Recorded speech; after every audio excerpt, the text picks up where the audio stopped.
Playable highlights are a new feature in FIFA 23 career mode, and we will use them in every match over an entire season with Bournemouth.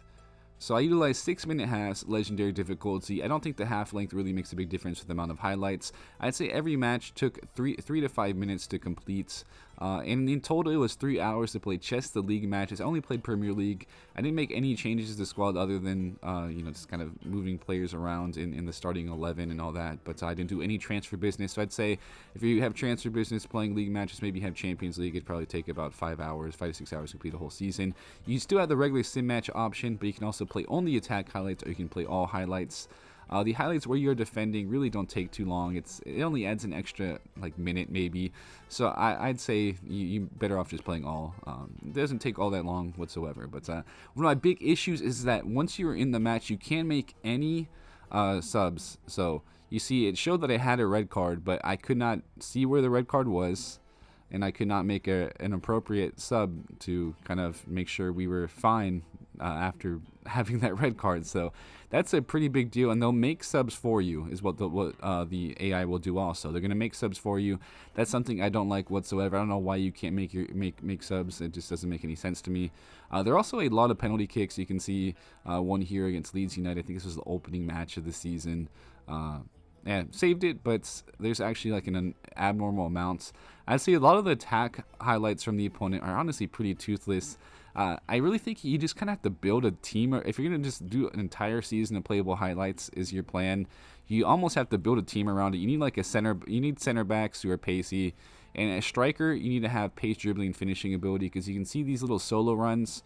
If I had a striker with better pace and dribbling, I probably would have been able to beat him 1v1. Still ended up creating a little bit of a half chance in the highlight, almost at least. But yeah, there's also the corner kick highlights. There's free kicks. There's crossing opportunities, and again a solo run. This is one. Or again, if I had someone who had some more pace and dribbling, would have been able to beat a 1v1. Still, this time did end up creating a goal. But like I said, I think if you for these playable highlights, if you just only play career mode this way, you're gonna need to build your team around it. You need some pacey wingers. You need some pacey striker, and that's probably your way about going about things if you're gonna actually use it for a whole season. I didn't really find them too enjoyable in all honesty. Maybe if I had a better team it would be, but there's some glitches like this. You can see the free kick. It's probably a glitch as well as in regular gameplay, but nonetheless the defensive highlights can be pretty weird. You see the counterattack highlight. A lot of times it's not really even a counterattack, and for the opposition especially, honestly, it's really easy to defend in this game, and you'll see by the amount of goals I gave up, but the amount of goals I scored also. You have these 1v1 opportunities. I'd say every couple games or so you're going to have some easy chances like that. And again, another solo run, which is really easy to defend. It's just a guy, it's really 1v3 in reality, and we stopped that highlight. So I have to say that I think they kind of have to change that, because there's just no in between. It's either the attack highlights from the opposition or clear chances like this, or it's a quote-unquote attack where they're on an island and it's pretty easy to defend. But I had some abnormal amount of penalty kicks from time to time. You can see right here, I had, I think, 2 to 3 penalty kicks this match, and it had it happen a couple times another time as well. I mean, the first one was saved, then I had another one right after. So I mean, I can understand that happens in a match from time to time, but the sheer amounts, it's usually when you have a penalty kick, it's not just one. It's 2 to 3 a match. But moving on to some of the other highlights from the opposition. Again, their attack. For some reason, this is more about where your defense is positioned. Every time you come into these type of that little area right there, your center backs or their center backs are just chilling, in the back of in their own goal basically. But one thing I did like, when you're playing a team that is obviously much better than you, can see plenty of highlights for Chelsea. They had 5 or 6 attacking highlights in the first half, and they keep on going. So I do think that's the one very realistic thing I've seen, and it was the same thing when I played any other bigger team. And from time to time, when I played Nottingham Forest, there was one time where I had a lot of attacking highlights for myself also. But against the run of play, I did have a penalty kick. I definitely recommend you practice the penalty kicks, especially if you're going to use playable highlights. You're going to have 2 to 3 a game, like I said before. Sometimes you can see another one right after. So I scored this one, had another chance. penalty kick system. I'm trying to figure out actually when to move. When you aim, I probably gotta look that up, but this one is hit right at him. And another one, a third penalty kick. This is the match I was referring to earlier. So we had a 2 penalty kick one earlier. Now against Chelsea to grab a victory, it looked like we had 3 penalty kick opportunities. So yeah, it's a bit exaggerated there. I'm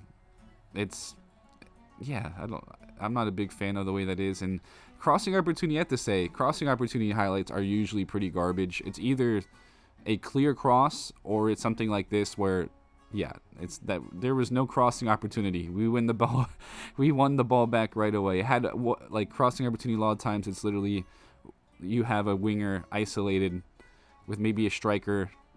Like if you have the big show in the box, maybe you'll be able to do something. But again, another pretty toothless highlight, like for you defensively, pretty easy to defend that. There's a guy 1v5.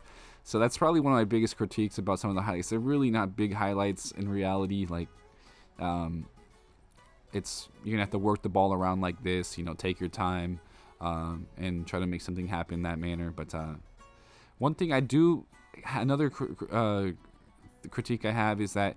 So, for example, here you win a free kick, you'll get the free kick. But if you take a shot on goal and it's saved for a corner kick, you don't get to take the corner kick. So that doesn't make any sense whatsoever, because there's highlights for just solely free kicks and just corner kicks. But you can only do if you win a free kick, you can take it, but you can't take a corner kick if you win one in a highlight. So it doesn't make any sense whatsoever to me. It's something that definitely needs to be changed. And again, there's two little glitched highlights right there. And like I've said before, if you have a glitched highlight, that's really bad.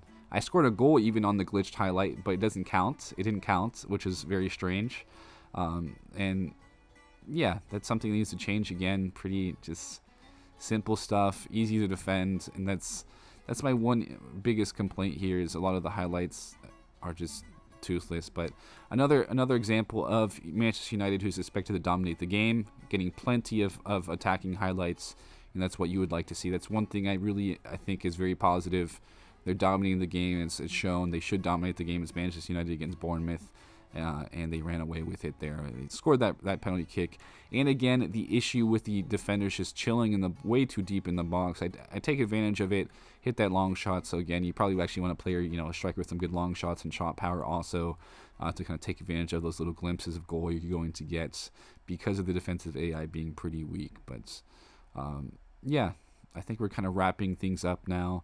There's a couple more glitches I want to see. I mean, counterattack, you're going to have, a lot of times the counterattack highlights are going to be pretty much have a chance to play an over-the-top through ball, and that's what you can see there as he ended up grabbing a victory against Liverpool late because, like I said, defensive highlights, as long as it's not penalty kicks, they're generally pretty easy to stop unless you get something like this, like a crossing opportunity, which is a lot of times a fairly clear opportunity if they work things around well. But you can jump the result, which is nice. I mean, just wanted to make sure you guys saw that. There are weird instances like this. I was going to clearly win that ball, but they stopped the highlight. I was going to win that. It's like as if I lost the ball. Because once you lose the ball when you're attacking is when the highlight should stop. But that highlight did not continue, even though I was going to win that second ball. And right here, there's an abnormally amount of highlights for Brighton. I don't know. The game just wanted them to win, I guess, but they did not stop having highlights, one right after another. Like literally, one of them was the exact minute the highlight before that ended, even though the ball would have been in a completely different spot. You can see 89-19 that highlight is, and now it's 89-23. Apparently, somehow they won a free kick in 4 seconds. Doesn't make any sense. So that's a bit of a glitch. And then the highlight stopped. And then it went to another counterattack. Apparently, at a counterattack, somehow the ball in 5 seconds went to, we had men forward in 5 seconds somehow after defending. And apparently, yeah, it's another highlight they have. It would not stop. They already had another counterattack 20 seconds later. I had 8 people forward within 10 seconds. And, yeah. Just pretty glitchy little moments like that need to be cleaned up for sure. Other than that, I do think it can be, it's positive. And there was another penalty kick abnormally quickly right after. I would say there are some positives. in certain ways, but I think it's another area, just that needs to be fine-tuned, because you have these moments like this where you have literally, I think it was like 7, 8 highlights within a minute, and at that point, it's like you might as well just let me play this whole minute rather than giving me all these highlights. And yeah, and then you have these little crossing opportunities, literally where the ball is gifted to you, and again, that's another glitch highlight. In the end, yeah, this is just my big problem. There's very little goals scored. We had 24 goals scored. I know the team isn't the best. That's why I see you have to build a team around the attack highlights and playable highlights, if that's what you plan to do. I gave up only 43 goals. I think that was the third or fourth best defense. But in the end, I think my final verdict is playable highlights. And it's a nice little addition, but something that really needs to be fine-tuned. I didn't really particularly enjoy them. I think I'd much rather play a match, but I can see how it can be beneficial for people who are time constrained. I also think for people who are maybe learning FIFA, trying to learn how to defend and attack in certain scenarios, I think it can be fairly useful. But other than that, if I have to grade the feature, I'd give it like a B- or a C+. But with that, guys, thank you all for tuning in. I hope you found this video informational and enjoyable. With that, guys, thank you for tuning in. I love you. I'll be signing out now, and I'll catch you guys later.